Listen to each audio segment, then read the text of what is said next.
ಅಂತಾರಾಷ್ಟ್ರೀಯ ಮಟ್ಟದಲ್ಲಿ ಭಾರತ ಸರ್ಕಾರ ಒಂದು ಒಡಂಬಡಿಕೆಗೆ ಸೈನ್ ಹಾಕಿ ರೆಡಿ ಆಗ್ತದೆ, ಒಪ್ಪಂದಕ್ಕೆ. ಈಗ ಇತ್ತೀಚೆಗೆ ಒಂದು ಸ್ವಲ್ಪ ಹರಗಡಕ್ಕೆ ಶುರು ಆಯಿತು, ನೋಡಿದ್ರಾ? ಫೇಸ್ಬುಕ್ಕು ವಾಟ್ಸಪ್ಪಲ್ಲೆಲ್ಲ ಅಮೆರಿಕ 20% ಶುಲ್ಕ ಹಾಕ್ತಾ ಇದೆ. ಓದಿದ್ರೆ ಓದಿಲ್ವಾ? ಏನರ್ಥ ಆಯ್ತು ನಿಮ್ಮ ಅದರಲ್ಲಿ? ಓದಿದ್ರಿ ಏನರ್ಥ ಆಯ್ತು? ಏನರ ಮೇಲೆ ಟ್ಯಾಕ್ಸ್ ಅದು?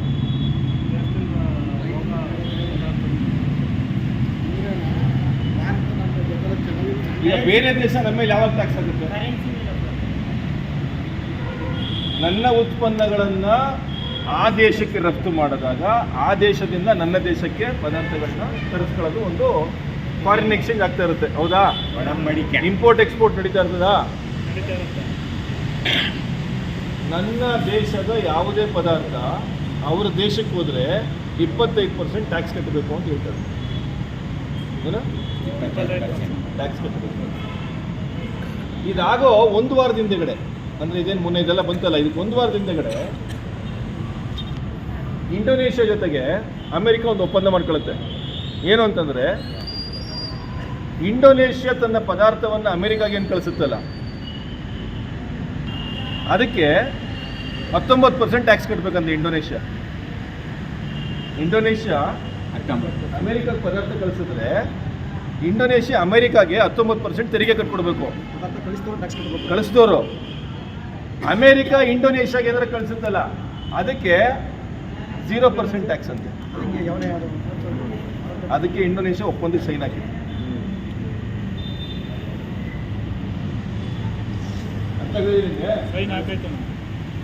ಈ ಒಡಂಬಡಿಕೆ ಸೈನ್ ಆದ ಈ ಬೆನ್ನಲ್ಲೇನೆ ಅವತ್ತು ಟ್ರಂಪ್ ಒಂದು ಹೇಳಿಕೆ ಕೊಡ್ತಾನೆ, ಭಾರತದ ಜೊತೆಯಲ್ಲೂ ಇದೇ ರೀತಿಯ ಒಂದು ಒಪ್ಪಂದ ಅತಿ ಶೀಘ್ರದಲ್ಲಿ ಅನೌನ್ಸ್ ಮಾಡ್ತೀನಿ ಅಂತ ಹೇಳ್ತಾನೆ. ಅವತ್ತು ಒಂದೇ ವಾರದಿಂದಗಡೆ ಅದಾಗ ಒಂದೇ ವಾರಕ್ಕೆ ನಮ್ಮ ಮೇಲೆ 25% ಟ್ಯಾಕ್ಸ್ನ. ಇದೆಲ್ಲ ನಿಮ್ಗೆ ಅರ್ಥ ಆಗಬೇಕು. ಈಗ ಅವನು ನನ್ನ ದೇಶಕ್ಕೆ ಏನೇನು ಕಳಿಸ್ಕೊಡ್ತಿದ್ದಾನೆ ಅಂಥದ್ದು. ಈಗ ನೀವು ಹೇಳ್ತಿದ್ರೆ, ಅಯ್ಯೋ 17 ವರ್ಷ ನಂಗೆ ಬೋನಸ್ ಬಂದಿಲ್ಲ, ಅದೇನೋ ಕಳಿಸ್ಕೊಟ್ಟ ಅಂತ ಹೇಳ್ತೀವಿ. ಹಾಲ್ಯಾಂಡ್, ನ್ಯೂಜಿಲ್ಯಾಂಡ್, ಆಸ್ಟ್ರೇಲಿಯಾ, ಇಲ್ಲಿಂದೆಲ್ಲ ನನ್ನ ದೇಶಕ್ಕೆ ಹಾಲು ಬರೋಕ್ಕೆ ಶುರು ಆಗುತ್ತೆ. ನಮ್ಮ ದೇಶಕ್ಕೆ ಹಾಲು ಬರೋಕ್ಕೆ ಶುರು ಆಗುತ್ತೆ. ಅವನು 20 ರೂಪಾಯಿ, 15 ರೂಪಾಯಿ, 18 ರೂಪಾಯಿ ಲೀಟ್ರಿಗೆ ಹಾಲು ಕಳಿಸ್ತಾನೆ ನಮ್ಮ ದೇಶಕ್ಕೆ. ನನ್ನ ದೇಶದಲ್ಲಿ ಒಂದು ರೂಲ್ಸ್ ಇದೆ, ಬೇರೆ ದೇಶದವರು ಯಾವುದೇ ವಿಚಾರಕ್ಕೂ ಯಾವುದೇ ಕಾರಣಕ್ಕೂ ಏನು ವಿಚಾರಗಳನ್ನ ನೇರವಾಗಿ ಮಾಡೋದಿಲ್ಲ. ನನ್ನ ದೇಶದ ಒಬ್ಬ ಯಾರ್ದಾರ ಜೊತೆ ಸೇರಿಕೊಂಡು ನೀವು ಪಾರ್ಟ್ನರ್ಶಿಪ್ ಬಿಸ್ನೆಸ್ ಮಾಡ್ಬೋದು ಅಂತ. ಈಗ ಅಷ್ಟು ದೊಡ್ಡ ಅಂತಾರಾಷ್ಟ್ರೀಯ ಮಟ್ಟದಲ್ಲಿ ಬರುವಂಥ ಹಾಲುಗಳನ್ನ ಅವ್ರಿಗೆ ಕಾಸು ಕೊಟ್ಟು ತಗೊಳ್ಳೋಷ್ಟು ಶಕ್ತಿ ಎಷ್ಟು ಜನಕ್ಕಿದೆ ನಮ್ಮ ದೇಶದಲ್ಲಿ? ಒಂದು 4-5 ಕಂಪ್ನಿಗಿರ್ಬೋದಾ? ಯಾರ್ಯಾರು ಹೆಸರುಗಳು ಹೇಳೋದು ಬೇಡ, ನಮಗೆಲ್ಲ ಗೊತ್ತು. ಅಂಬಾನಿ ಇರ್ಬೋದು, ಅದಾನಿ ಇರ್ಬೋದು, ಟಾಟಾ ಗ್ರೂಪ್ಸ್ ಇರ್ಬೋದು, ಗೋದ್ರೇಜ್ ಇರ್ಬೋದು, ಬಿರ್ಲಾ ಗ್ರೂಪ್ ಇರ್ಬೋದು, ಮಹೇಂದ್ರ ಗ್ರೂಪ್, ಸಾವಿರ ಇದ್ದಾರೆ. ಎಷ್ಟೊಂದು ಆಗರ್ಭ ಶ್ರೀಮಂತರು ಯಾರ್ಯಾರು ಇದ್ದಾರೆ ಅವ್ರಿಗೆ ಮಾತ್ರ ಈ ಶಕ್ತಿ ಆಗೋದು. ಅವ್ರುಗಳು ಏನು ಮಾಡ್ತಾರೆ, ಆ ದೇಶದಿಂದ ಬರುವಂಥ ಹಾಲನ್ನ 19 ರೂಪಾಯಿ 20 ರೂಪಾಯಿಗೆ ತಗೊಂಡು ಅದು ಬರೀ 15 ರೂಪಾಯಿ ಸೇರಿಸ್ತಾರೆ ಅಂತಾರೆ. ಉದಾಹರಣೆಗೆ 30 ರೂಪಾಯಿಗೆ ಪಟ್ಟಣ ಮಾಡಿಬಿಟ್ಟು ತಗೊಬಂದ್ಬಿಟ್ಟು ಮಾರ್ಕೆಟಿಗೆ ಕೊಟ್ಟ ತಕ್ಷಣ ಗ್ರಾಹಕ ಏನು ಮಾಡ್ತಾನೆ, ನಮ್ಮಲ್ಲಿ ಎಷ್ಟು ಕೊಡ್ತಾ ಇದ್ದೀವಿ? 42 ರೂಪಾಯಿ ಹಾಲು ತಗೋತಾನೆ, 30 ರೂಪಾಯಿ ಹಾಲು ತಗೋತಾನೆ.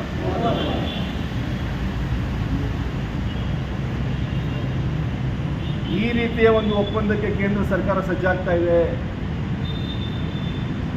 ಬಾಯಲ್ಲಿ ದೇಶ ದೇಶ ದೇಶ ಜಪ ಮಾಡೋದಲ್ಲ, ನನ್ನ ದೇಶದ ಮಕ್ಕಳನ್ನ ಕಾಪಾಡುವಂಥ ಕೆಲಸ ಆಗಬೇಕು.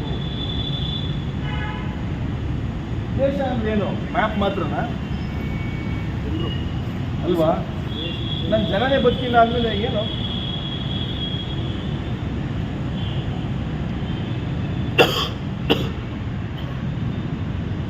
ನಮ್ಗೇನು ಹೇಳ್ತಾರೆ, ತೆಂಗಿನಕಾಯಿ ಸಿಗ್ತಾ ಇಲ್ಲ, ತೆಂಗಿನ ಇಲ್ಲ, ಸೂರ್ಯಕಾಂತಿ ಬೀಜ ಇಲ್ಲ ನಮ್ಮ ಹತ್ರ ಎಣ್ಣೆಗೆ ಸ್ಕ್ಯಾರ್ಸಿಟಿ ಇದೆ, ಅದಕ್ಕೆ ನಾನು ಇಂಡೋನೇಷ್ಯಾದಿಂದ ಮಲೇಷ್ಯಾದಿಂದೆಲ್ಲ ಪಾಮ್ ಆಯಿಲ್ ತಗೊಬರ್ತಾ ಇದ್ದೀನಿ ಅಂತ ಹೇಳ್ತಾರೆ. ಯಾಕೆ ನನ್ನ ಹತ್ರ ಇರೋದು ತಗೊಂಡೋಗಿ ಎಣ್ಣೆ ಮಾಡ್ಬಿಟ್ಟು ಮಾರು ಜನಗಳಿಗೆ ಆಗಲ್ವಾ? ಅಣ್ಣ ಮೆಣಸು ತಗೋಬತ್ತವ್ರು ಒಳಕ್ಕೆ, ಆಫ್ರಿಕಾಯಿಂದ ಮೆಣಸು ತಗೋಬತ್ತವ್ರು, ಶ್ರೀಲಂಕಾ ಮೂಲಕ ಚಕ್ಕೆ ಲವಂಗ ತಗೋಬತ್ತವ್ರೆ, ಈ ಕಡೆ ಮಲೇಷ್ಯಾ ಇಂಡೋನೇಷ್ಯಾ ಕಡೆಯಿಂದ ತಾಳೆಹಣ್ಣು ತಗೋಬತ್ತವ್ರ ಒಳಕ್ಕೆ.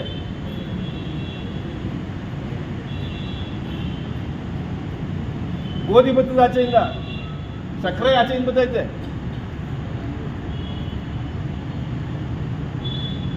ಈ ದೇಶದ 55% ಜನ ರೈತರವರೇ. 55%, 140 ಕೋಟಿಗೆ 55% ಜನ ರೈತರು ಅಂದ್ರೆ ಸಾಲ್ತಾ ಇಲ್ವಾ ನಿಮಗೆ? ಬೆಳೆಯೋಕ್ಕಾಗಲ್ಲ ನಮ್ಮ ಕೈಲಿ, ಅಥವಾ ಬೆಳೀತಾ ಇಲ್ವಾ? ನಮ್ಗೆ ಹೇಳ್ತಾರೆ ಬೆಲೆ ಇಲ್ಲ ಅಂತ, ಹೊರಗಡೆ ತಗೋಬರ್ತಾರೆ.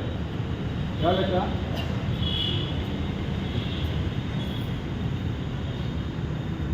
ಇದು ನಮ್ಮ ಮುಂದೆ ಇರುವಂಥ ದೊಡ್ಡ ಸಮಸ್ಯೆ.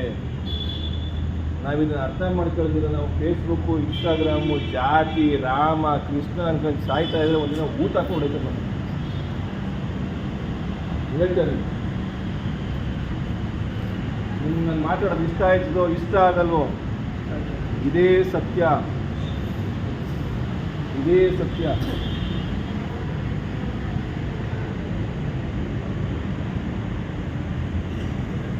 ಏನಪ್ಪ ಸುಮ್ಮನೆ ಎದುರಿಸ್ತಾನಲ್ಲಪ್ಪ ಕೂರಿಸ್ಬಿಟ್ಟು ಅನ್ಬೋದು.